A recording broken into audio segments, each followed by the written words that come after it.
Hey, it's Young-McLaughlin. I'm here doing my 23 and 23. And today I'm super excited because I have Marsha Owens with us. Marsha is a general manager with the designations of CMCA and FMP.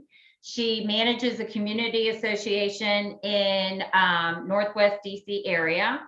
And Marsha, we're going to be talking a little bit about communication and the big question that I have developed, took me Okay. years to develop, which is what is one thing that companies need to pay more attention to when it comes to developing their managers? Inquiring minds want to know. Well, hello. First of all, Helen, thank you for having me. Yep. This is very exciting. That's a great question. I am a seasoned manager of people. I've been managing people for over 20 years. So this is when I read the question, or when you just asked the question, the first thing came to mind was work-life balance. Now, for a new manager or a manager just coming into the field of community association, they might struggle with, well, how in the world do I figure out work-life balance? It's such a hands-on, people-heavy job. Mm-hmm. And as managers, sometimes we get thrown in and engulfed by managing other people's lives that we sometimes tend to forget about our own. So as a new manager, for example, I would say companies need to take the time to listen, allow the manager to be transparent with their expectations of the company, and the company have a conversation about their expectations of the manager. That manager can then develop ways to have that work-life balance. My slogan is, you can say it, but it's nothing if you don't practice it, right? That's Just a good saying the slogan. words. And you've got some good slogans. Thank you. Just saying the words don't make it happen. You have to put it into practice. So as it relates to communication, I think if companies would be more engaged into what the manager does day to day and understand how that can be all encompassing of their life sometimes, I think they would understand the importance of work-life balance, the importance of cutting it off at a certain time, or unplugging, at one of your words, unplugging from the job. So, I mean, that's the one thing that I think would be most important for companies to pay attention to, the importance of work-life balance.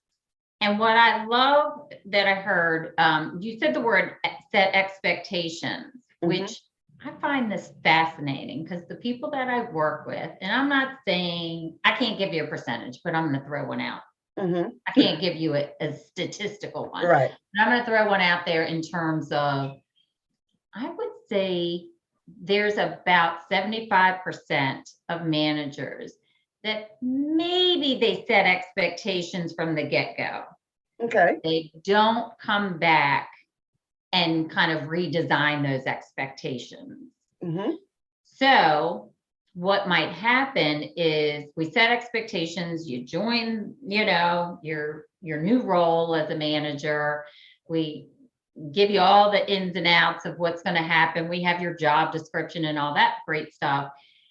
And then they kind of get consumed in the role. Yes. And that's sort of what I'm hearing from you, right? So then work becomes, your a life. lot. Your life, a lot. Your life. And one of the things that I hear is, though, could we possibly reset those expectations before it gets to a point where they're feeling I'm overworked, I'm overloaded, I'm burnt out. Lord knows we have statistics right now in that mental health area where people are feeling really burnt out. Right. So how do you help develop managers in setting those expectations for themselves first and then for their staff? Well, as a manager, and let me be clear, this didn't come overnight for me, right? It didn't come overnight for me. And I'll share a little snippet of some personal information. In 2020, I found out I was walking around with 20% heart function. I was in a very, very stressful job. I was going to work every day. I was coming home in the evening. I was answering board members' calls in the middle of the night, residents, and the stress of it all. I was basically a walking heart attack. And this was in 2020, just before COVID started. And that was enough to wake me up, to realize that I have a life to live and the job cannot be my life. I have to find a balance. So one of the first thing I did when I started with the company I'm with now was to have a conversation with my RD and let him know that, hey, you're going to get 100% from me. Right. But I am going to take the time I need to stay healthy so I can stay more productive. Right. And it's important to me. You and set those boundaries and expectations from the get-go. Yes. And it didn't come overnight now. I had to get there. But once I got there, oh my gosh, my heart's functioning at 55% now, y'all. And I was just about to say, how are you feeling? That's a wake up for a lot of people. Yes, I'm doing amazing. And I practice work-life balance every day. It's not easy, right? No. It's not easy. That's why you practice something, right? You have to continue to do it, try over and over and over again, taking small steps, right? So having a conversation with your management team, with your direct manager, with your board president, whomever you need to have a conversation to be transparent about what you need. Right, that transparency. Marsha, and I'm going to just say to anybody that might be listening, but you and I are listening right now, so I'm saying it to you.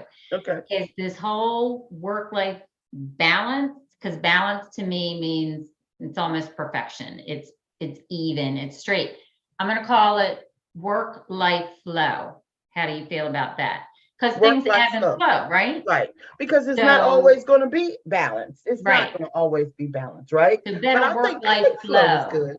Flow is good. I like it. Okay. So what you've learned, it sounds like, is you've learned to ask for what you need. Yes. And you've learned to set your boundaries. And it sounds like if companies could take a page from that book, it would be, how can you set your managers up for success? A, setting expectations. B, talking about this work-life flow. And how do you do that? By setting boundaries. And also, senior leaders can check in. Yes. That's what I'm hearing. They can check in and say, what would you ask? I know what I would ask, but what would you ask? If I was checking in with my manager, what can I do to help you be better at what you do? What can I do to help you in your life? Is there anything? You don't have to tell me your business. I don't need to know all your business. Right. You know what I'm saying? But feel free to talk to me about things other than the job. It's okay to ask me if I have a cat and how's my cat doing. Right? It's okay to have a conversation. And what about asking them, what's it, where are you finding success in setting boundaries?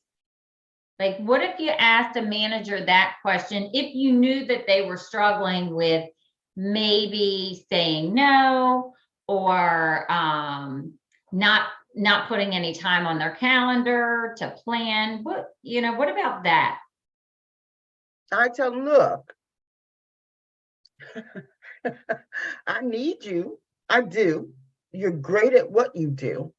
But if you don't take care of you, you won't be any good need to me.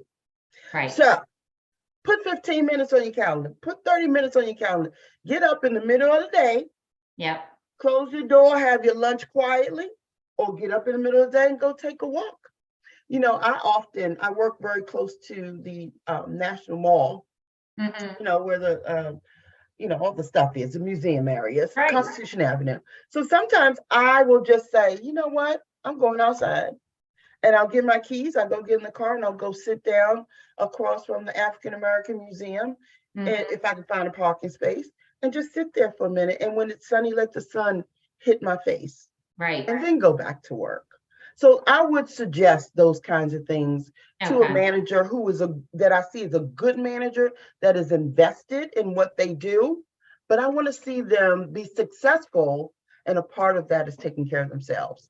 It is so true. And it tends to be something that we put a little bit lower down, that self-care part of it. Mhm. And I love how you're popping it to the top. Like, you know, open your Yes, inbox. I'm right at the top here telling you take care of you yes. as well as take care of, what you're doing here for us inside the company. And Mhm. it's you can have both. That's what that work-life flow is. Flow. Oh, yes, we are in flow.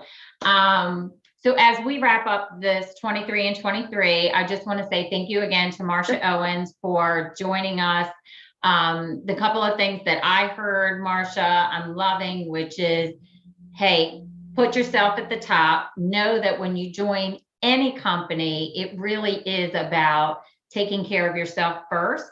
Companies hear that loud and proud and help your manager set those expectations in a way that they can set those boundaries, which are absolutely necessary. Because again, the research will show if people have, that time outside of work that they're enjoying, they're going to be that much happier and motivated inside.